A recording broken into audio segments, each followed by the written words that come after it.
3.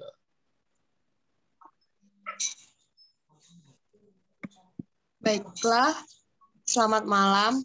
Di sini kami dari kelompok 1 akan mempresentasikan hasil analisis kami terkait mata kuliah sumber daya manusia dan hubungan industrial.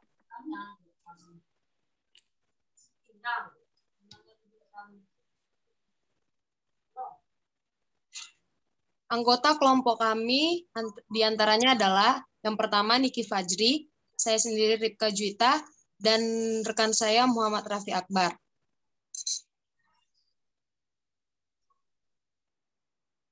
Topik pertama yang akan kami bahas adalah kompensasi dan insentif. Pengaruh motivasi, kompensasi, insentif, dan disiplin kerja terhadap kinerja karyawan. Studi kasus yang kami angkat ialah dari PT Andalan Finance Cabang Surakarta.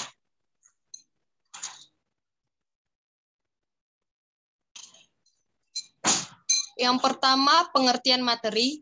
Kompensasi merupakan penghargaan yang diberikan karyawan baik langsung maupun tidak langsung, finansial maupun non-finansial, yang adil kepada karyawan atas sumbangsi mereka dalam mencapai tujuan organisasi. Sehingga pemberian kompensasi sangat dibutuhkan oleh perusahaan manapun guna meningkatkan kinerja karyawannya. Bentuk kompensasi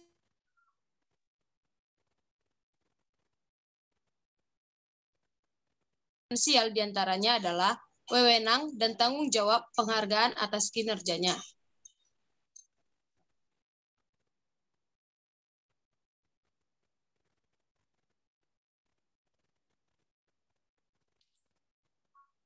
Kemudian insentif merupakan balas jasa yang diberikan oleh perusahaan yang dapat dinilai dengan uang dan mempunyai kecenderungan diberikan secara tetap.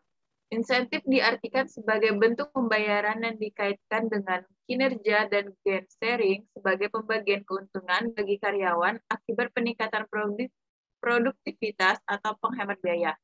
Sistem ini merupakan bentuk lain dari kompensasi langsung di luar gaji dan upah yang merupakan kompensasi tetap, yang disebut sistem kompensasi berdasarkan kinerja atau pay of performance plan. Insentif merupakan faktor pendorong bagi karyawan untuk bekerja lebih baik agar kinerja pegawai dapat meningkat.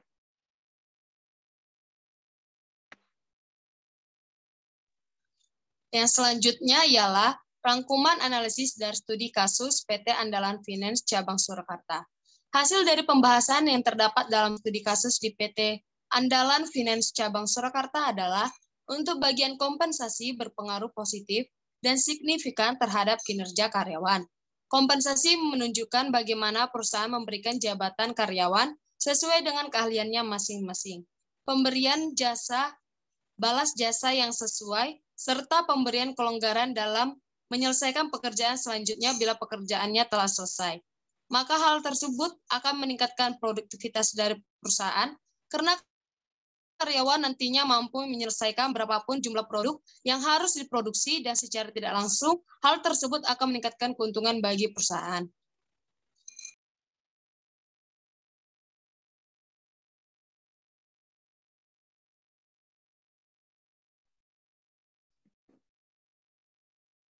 Kemudian, di sini ada bagian insentif. Terhadap kinerja karyawan di PT Andalan Finance Cabang Surakarta diperoleh bahwa insentif berpengaruh secara positif dan signifikan terhadap kinerja karyawan.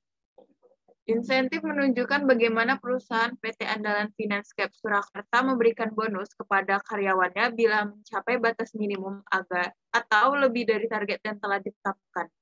Dalam pemberian insentif kepada karyawannya, perusahaan PT Andalan Finance Cabang Surakarta telah menerapkan kebijakan manajemen yang cukup adil bagi para karyawannya. Hal tersebut ditunjukkan dari pemberian apresiasi kepada karyawan yang pencapaian kerjanya baik serta melakukan penilaian kinerja dengan objektif, sehingga kinerja karyawan pun dapat meningkat.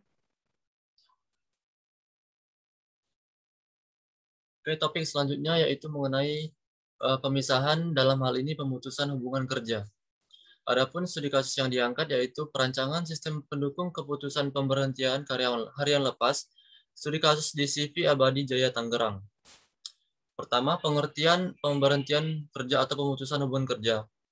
Menurut Undang-Undang RI Nomor 13 Tahun 2003 tentang Ketenagakerjaan, Pasal 1 Ayat 25, pemutusan hubungan kerja atau PHK adalah pengakhiran hubungan kerja karena suatu hal tertentu yang mengakibatkan berakhirnya hak dan kewajiban antara pekerja atau buruh dengan pengusaha.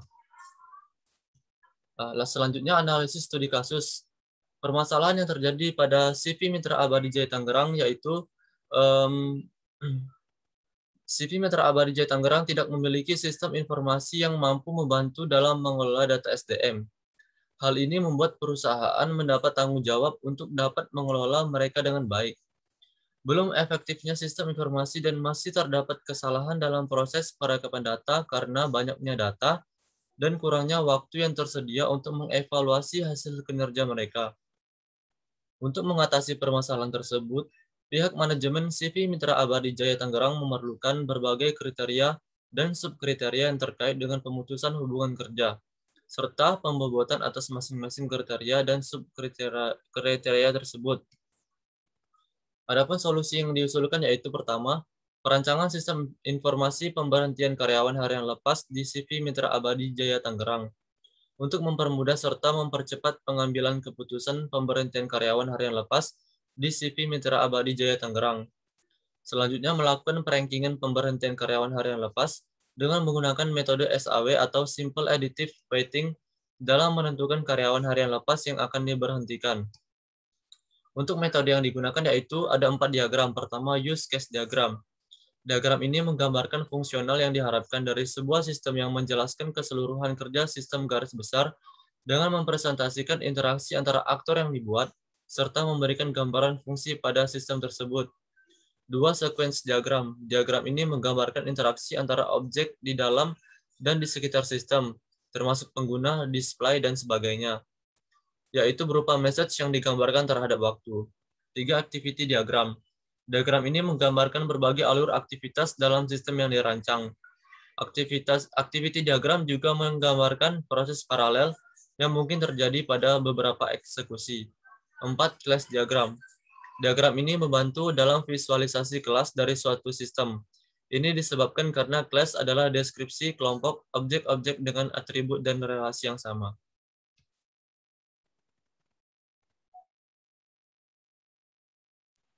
Baiklah, sekian dari kelompok kami. Bila terjadi kesalahan kata, kami mohon maaf. Terima kasih atas perhatiannya. Selamat malam.